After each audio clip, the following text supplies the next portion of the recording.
You will hear a conversation between a psychiatrist in the medical centre of the college and a new student. First, you have some time to look at questions 1 to 4.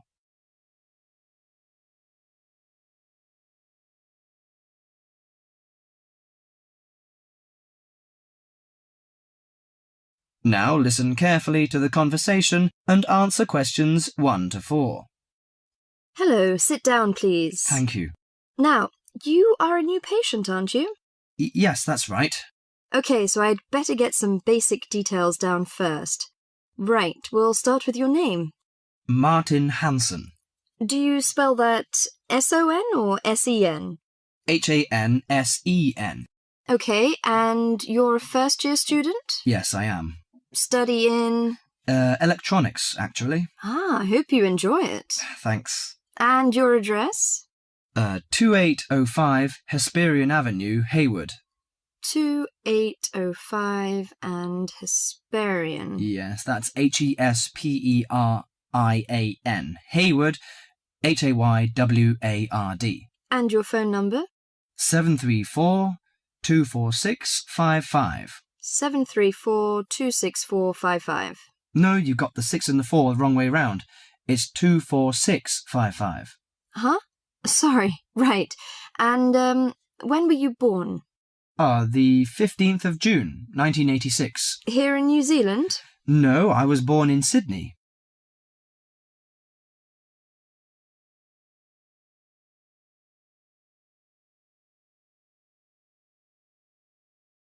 Before you hear the rest of the conversation, you have some time to look at questions 5 to 10.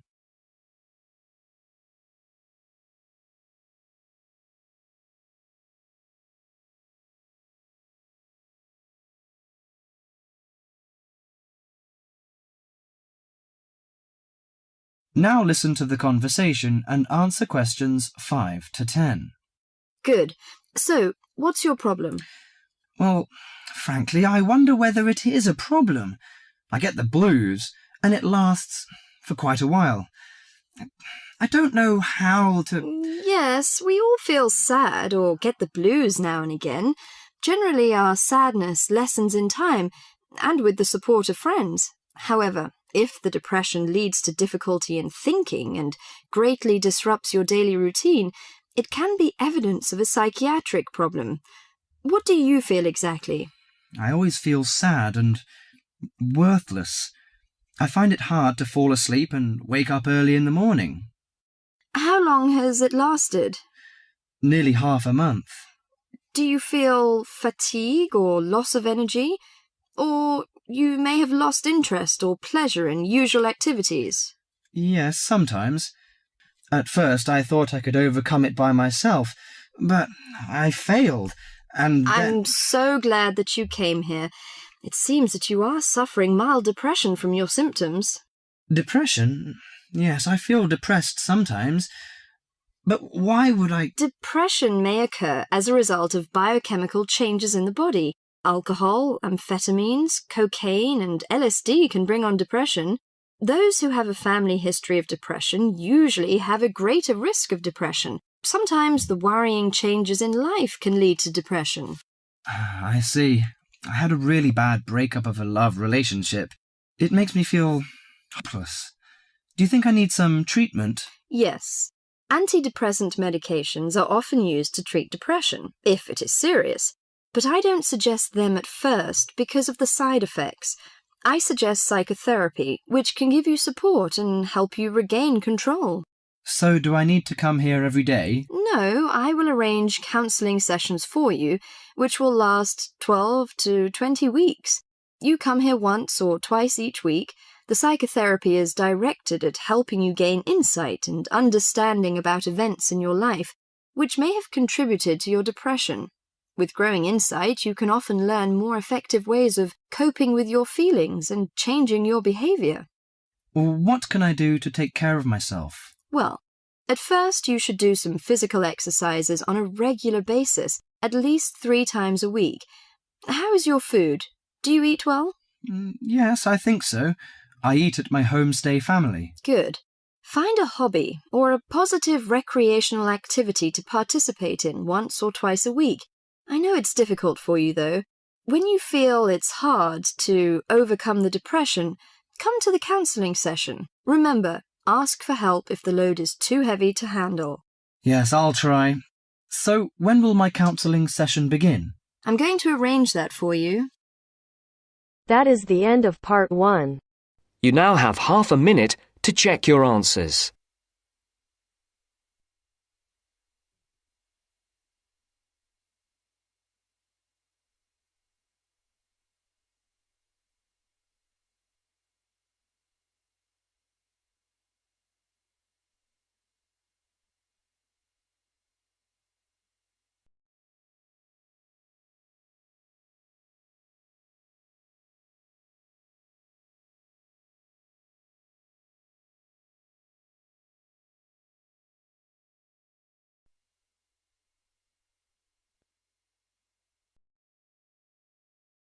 Now turns to part 2. Part 2. First, you have some time to look at questions 11 to 17.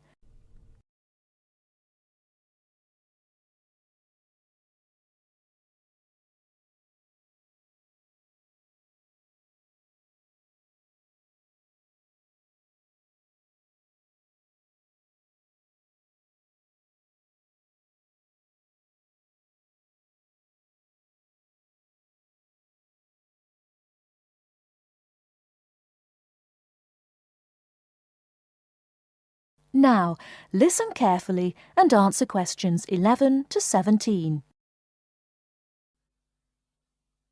Good afternoon, everyone, and welcome to this short talk on the subject of fireworks.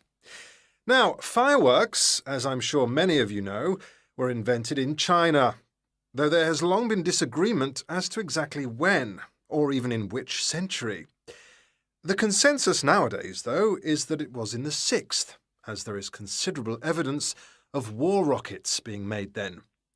We also know that fireworks were in use by the 7th century in Arabia, where they were called Chinese arrows, reflecting their military potential. It then took a long time for them to spread to Europe. In fact, it wasn't until the 1200s that fireworks made their appearance there.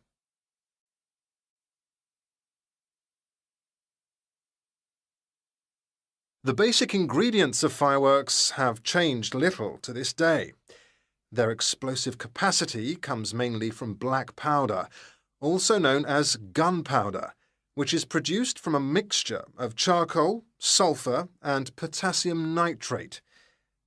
A modern aerial firework, the kind used nowadays in big public displays, not the small rocket type that you might remember from your childhood, is normally made in the form of a shell, often a sphere about the size of a peach. Inside the shell are a number of stars, surrounded by black powder, and running through the centre of the round shell is a charge that makes the firework explode when it reaches the desired altitude. This is known as the bursting charge. When this explodes, it ignites the outside of the stars, which begin to burn with bright showers of sparks.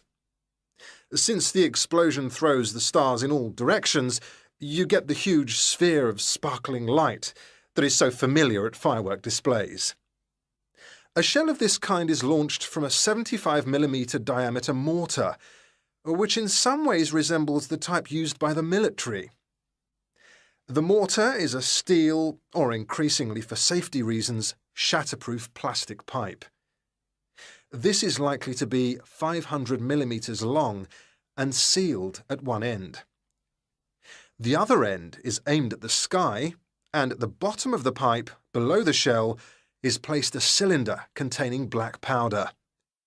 This has a long fuse, which projects out of the tube. When this is lit, it quickly burns down to the lifting charge, which explodes to launch the shell. In so doing, it also lights the shell's fuse. The shell's fuse burns while the shell rises to its correct altitude and then ignites the bursting charge so it explodes. Before you hear the rest of the talk, you have some time to look at questions 18 to 20.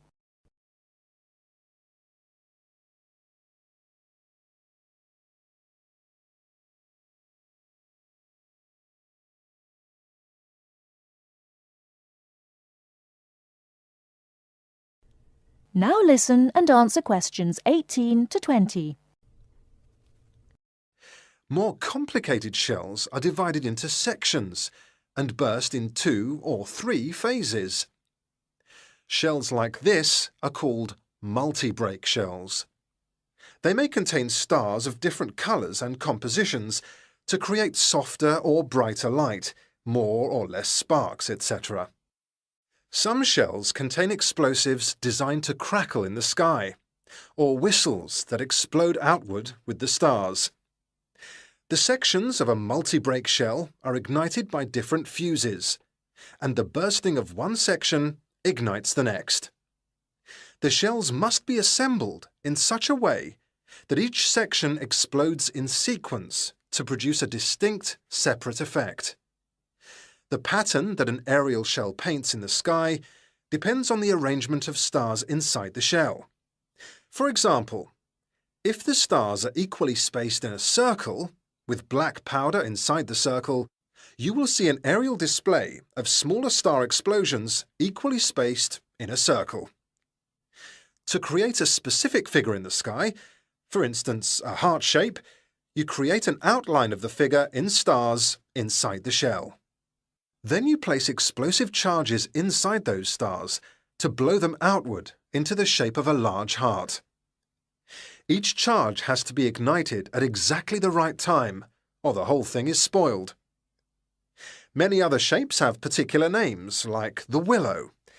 This is formed by stars that fall in the shape of willow tree branches, spreading a little to the side and then downwards.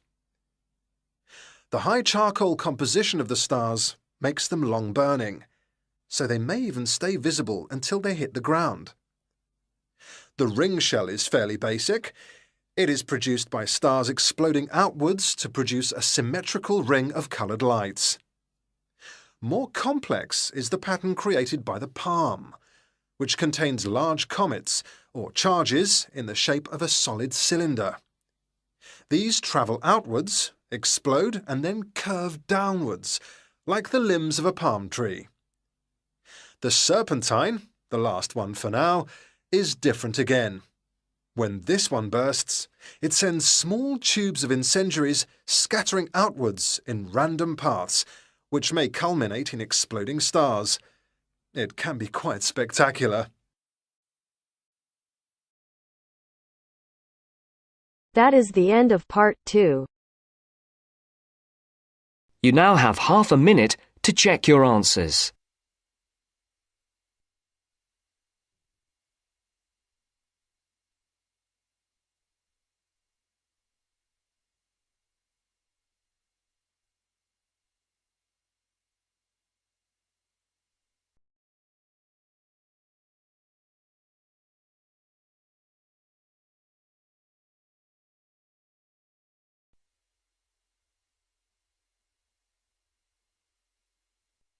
Now turns to part 3. Part 3. You will hear 2 engineering students, a woman in her 6th year called Linda and a man in his 5th year called Matthew, discussing the benefits of student work placements. Before you listen, you have some time to look at questions 21 to 26.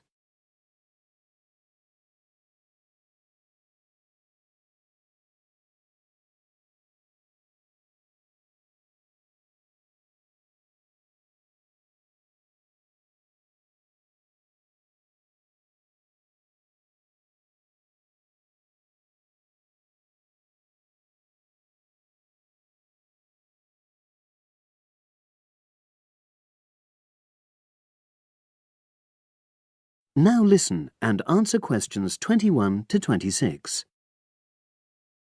Hi, Linda. Can you spare a few minutes? Hello, Matthew. No problem. I just wanted to talk to you about temporary work placements. I've never really thought there was a good reason for doing one. I've got some savings, so I don't really need the money at the moment. But I've had an email from the university about a vacancy that looks quite interesting. You did a placement last year, didn't you? I did, yes. In my case, I wanted to find out if I was making the right career choice before I began applying for permanent jobs.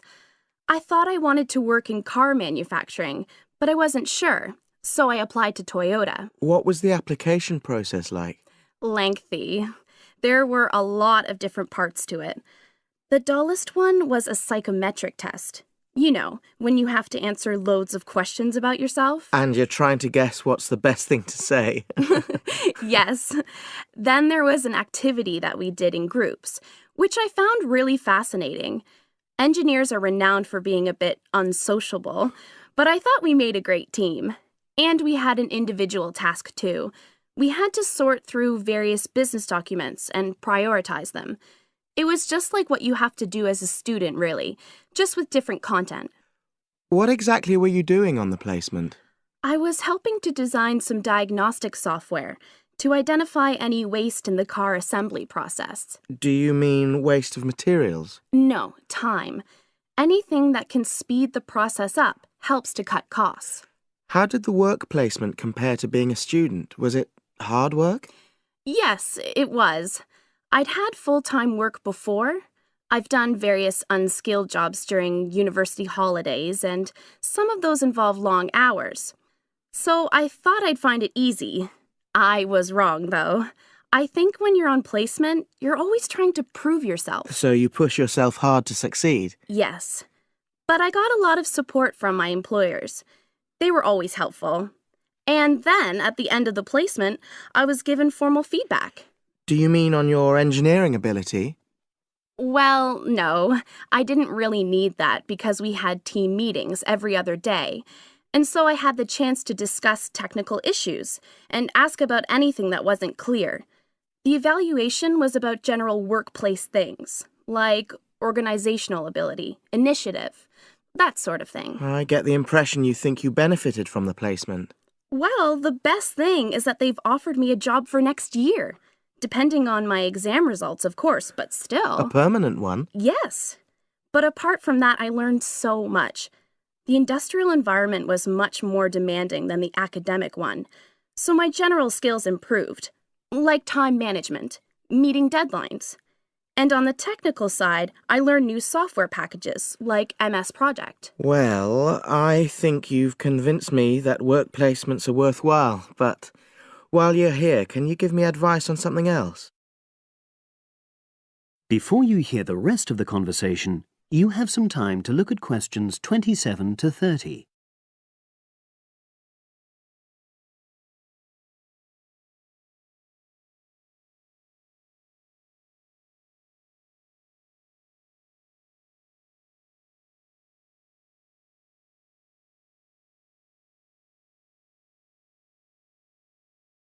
Now listen and answer questions 27 to 30.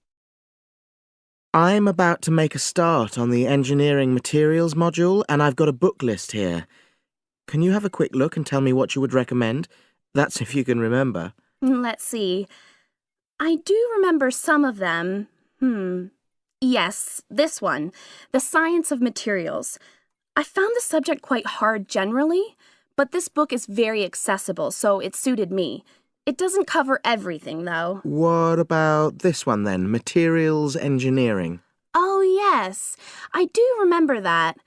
But it's a bit out of date now, isn't it? Unless it's a new edition. I don't think so. But what I liked about it were the pictures. They really helped to understand the descriptions. It's useful just from that point of view. Let's see, what else? Oh, yes, that one there, Engineering Basics. I think out of all these, that's got the widest coverage. But I've looked at the contents page and it hardly mentions nanotechnology. Yes, you're right. The Evolution of Materials does, though. It's a recent publication, so it covers all the latest developments. It's a bit thin on the 1960s, though, and that decade was quite important. Well, it sounds as if they all complement each other in some ways. I don't suppose you can lend me...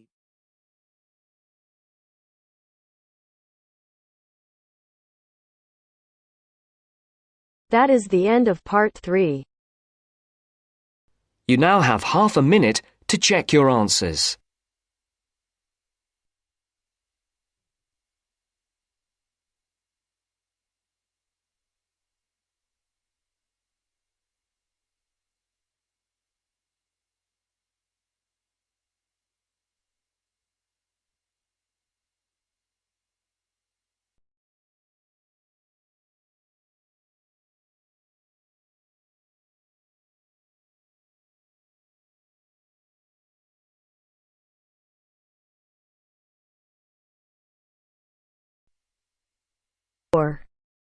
Part 4. You are going to hear a lecture about dorm rooms. First, you have some time to look at questions 31 to 40.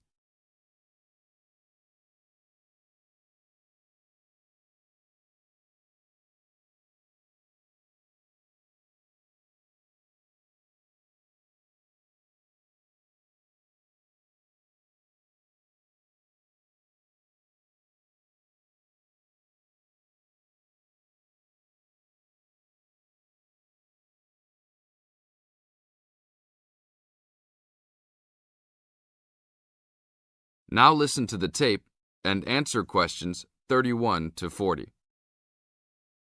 Welcome to your new home for the upcoming year. These dorm rooms are among the best in the nation and are the newest ones at this school. So I hope you will all learn to appreciate them and take good care of all the facilities here.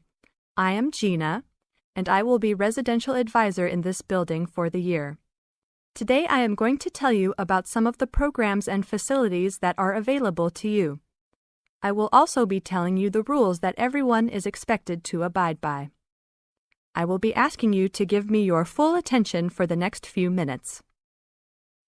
I will first tell you about the facilities that are available to you. The dining facility is located on the first floor of the building. It is open 7 days a week from 7 a.m. to midnight. All the food offered to students is freshly made every day, and my own opinion is that the food is actually quite good. Feel free to come and grab a banana for breakfast or sit down with a group of friends for dinner. Although your meals are served buffet style, please do not waste food. All students are expected to clean their own tables after meals. In the basement of this building, there is a gym and recreational hall. The gym has workout equipment such as treadmills and weight sets. In the recreational hall, there are ping pong tables and a pool table for student use.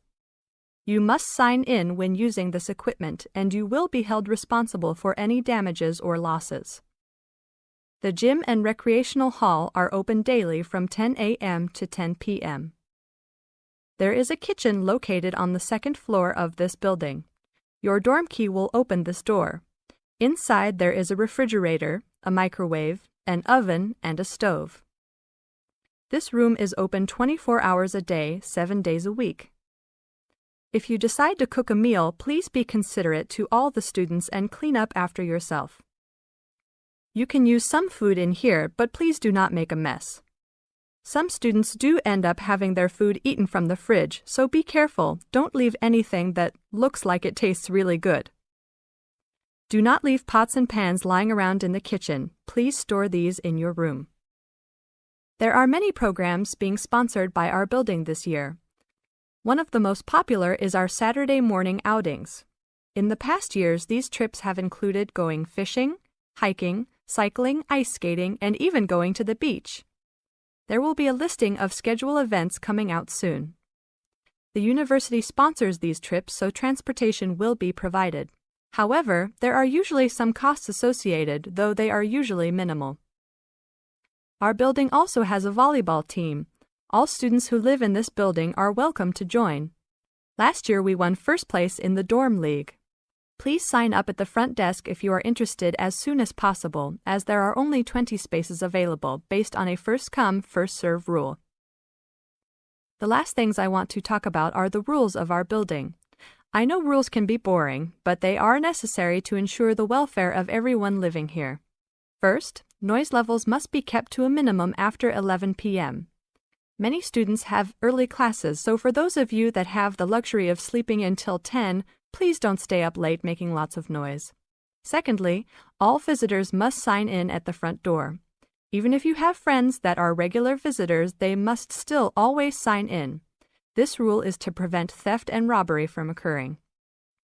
Thirdly, alcohol and drugs are not permitted in this dorm in any place or at any time. Lastly, just be safe and have a great time. University is the greatest time of your life, so make the most of it. Thank you all for your attention. That is the end of part 4. You now have half a minute to check your answers.